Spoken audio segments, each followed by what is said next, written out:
I'm saying that there are people that were the people that did this to both me and Corey that are still working, they're still out there, and they're some of the richest, most powerful people in this business. And they are. And they do not want me saying what I'm saying right now.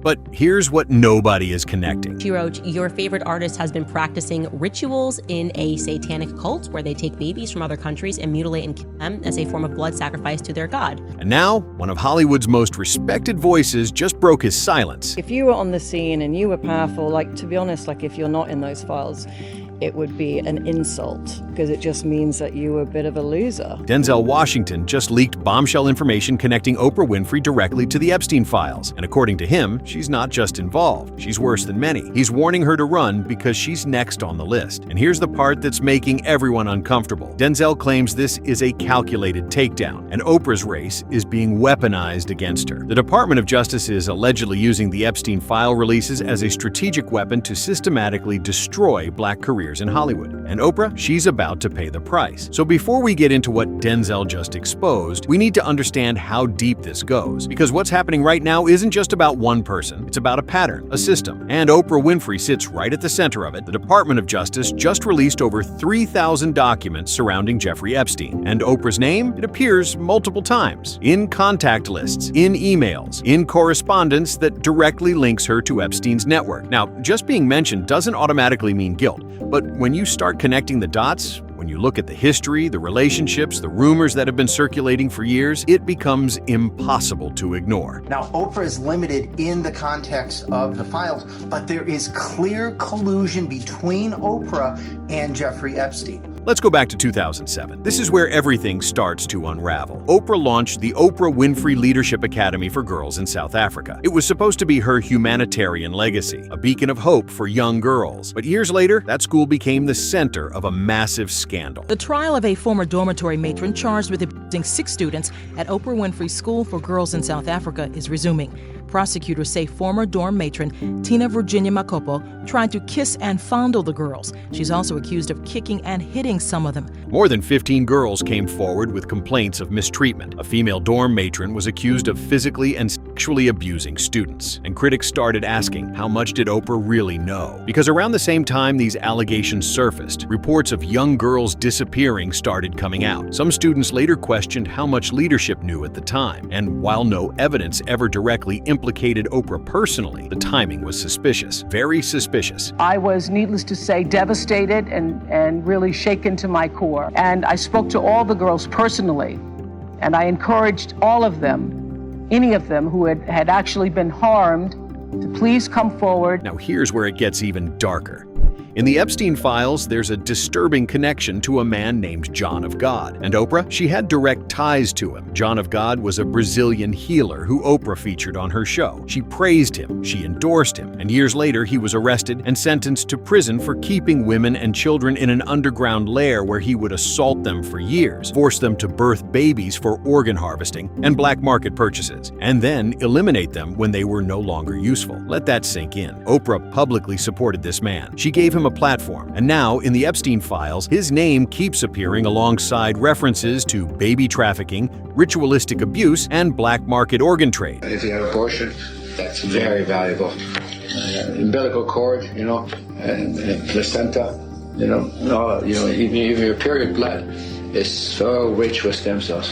Yeah. We regard it as waste, and it actually should be. It should be captured as recycled, and it shouldn't go to waste. It's life for somebody, Him. It's life for George Herbert Bush. No, the best eggs are 16 to 18 years old. Those are the best eggs. This isn't conspiracy theory talk anymore. This is on record. Peter J. Nygaard, one of Oprah's guests, was caught on tape trying to bribe black women to give him their aborted fetuses. And the fact that this man had access to Oprah's platform raises terrifying questions about who she was really connected to. Now, Nicki Minaj warned us about this years ago. After Jeffrey Epstein's arrest, she tweeted something that sent shockwaves through the industry. She wrote, your favorite artist has been practicing rituals in a satanic cult where they take babies from other countries and mutilate and kill them as a form of blood sacrifice to their god. And she wasn't the only one. Corey Feldman, Jim Carrey, Mel Gibson, they've all tried to warn us. But every single time they spoke up, they were silenced, blackballed, labeled as crazy, and the machine kept rolling. Let's talk about Mel Gibson for a second, because his story is directly tied to what's happening with Oprah right now. You know, I had a whole bunch of weird paranoid suspicions about what the hell was going on, because there was a lot of stuff I couldn't understand. Right. And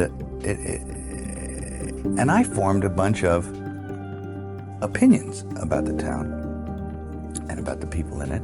And then you find out later on the track that you are exactly on track with a lot of this stuff. Some of your worst nightmares were real. Mel tried to tell us. He warned us about Hollywood's dark underbelly back in 1998. His career was buried. He was labeled anti-Semitic, unstable, a lunatic. But now we know he was telling the truth the entire time. He even produced Sound of Freedom with Jim Caviezel to expose the child trafficking industry. And guess what the movie was about? Fake modeling scouts, ritualistic abuse, secret parties. Sound familiar? Because that's literally what's in the Epstein files. That couldn't be the reason for why so-and-so was acting like, could it? And then you find out later on the track that you are exactly on track.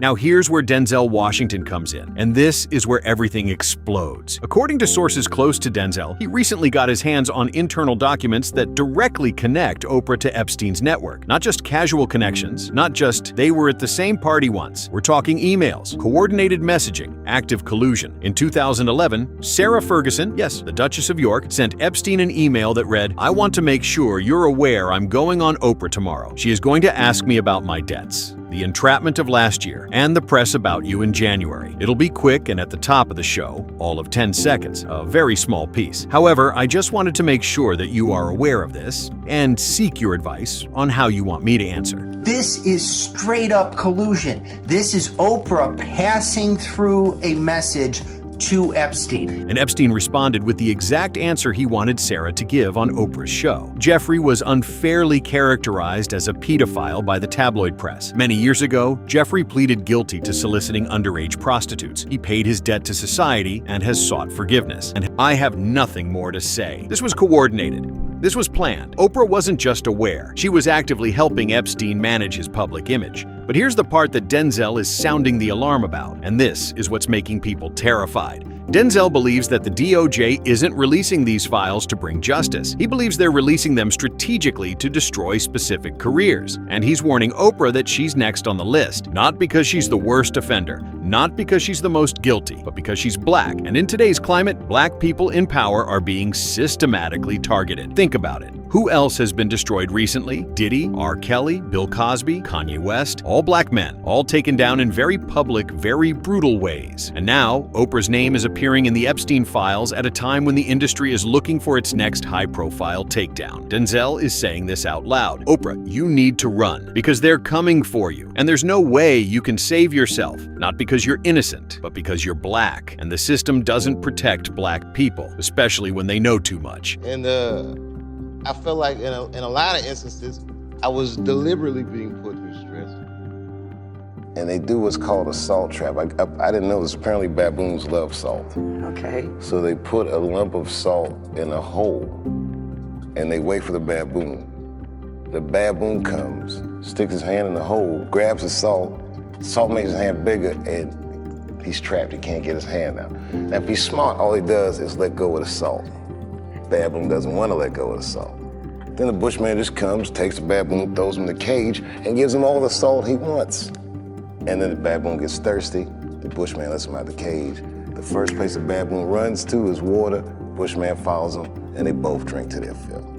Yeah, in that analogy, I felt like the baboon. Dave Chappelle saw this trap. He walked away from $50 million because he knew what would happen if he stayed. And you know who mocked him for it? Oprah. She publicly questioned his decision. She made him look crazy. But now, with everything we know about how power operates in Hollywood, people are realizing Dave was right. He saw the system for what it was, and he refused to be controlled. Oprah didn't refuse. She played the game. And now, according to Denzel, she's about to pay the price. Let's talk about the pattern. Because Oprah's connections aren't coincidental. Harvey Weinstein, R. Kelly, John of God, Jeffrey Epstein. These are all men Oprah was publicly associated with, men she defended, men she gave platforms to, and every single one of them has been exposed as a predator. Oh, I forgot. That's right. You'd heard the rumors, but you had no idea he was actually serially Seeing young starry-eyed actresses, my bad. Seal called her out years ago. He posted a photo of Oprah kissing Harvey Weinstein with the caption, "When you have been part of the problem for decades, but suddenly they all think you are the solution." And he was right, because Oprah wasn't just friends with these men. She was part of the system that protected them. She used her platform to legitimize them, to make them seem trustworthy, to give them access to more victims. Now, the Epstein files are proving that Epstein used the exact same strategy. After his 2006 arrest, he needed to rebuild his image. So he started donating to charities, funding academic programs, inserting himself into elite humanitarian circles. And he needed someone people trusted to come out and vouch for him. Enter Oprah. According to an FBI record,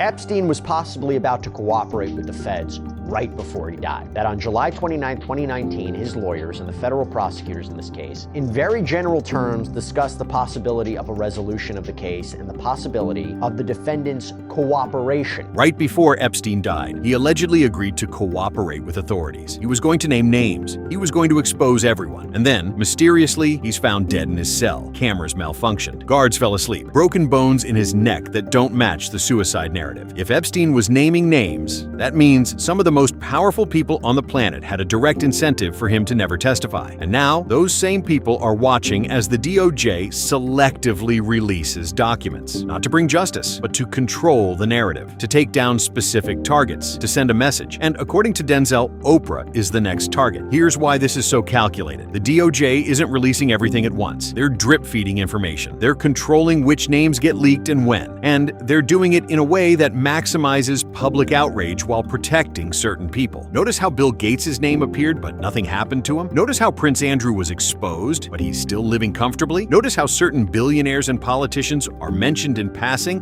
but the media doesn't dwell on them? But when a black celebrity's name appears, the media goes into a frenzy. The public demands accountability, and careers are destroyed overnight. Denzel is saying this is intentional. The system is designed to protect white elites while sacrificing black public figures. And Oprah, she's been too visible, too powerful, too connected, and now they need her gone. And they're some of the richest, most powerful people in this business. And they are. And they do not want me saying what I'm saying right now.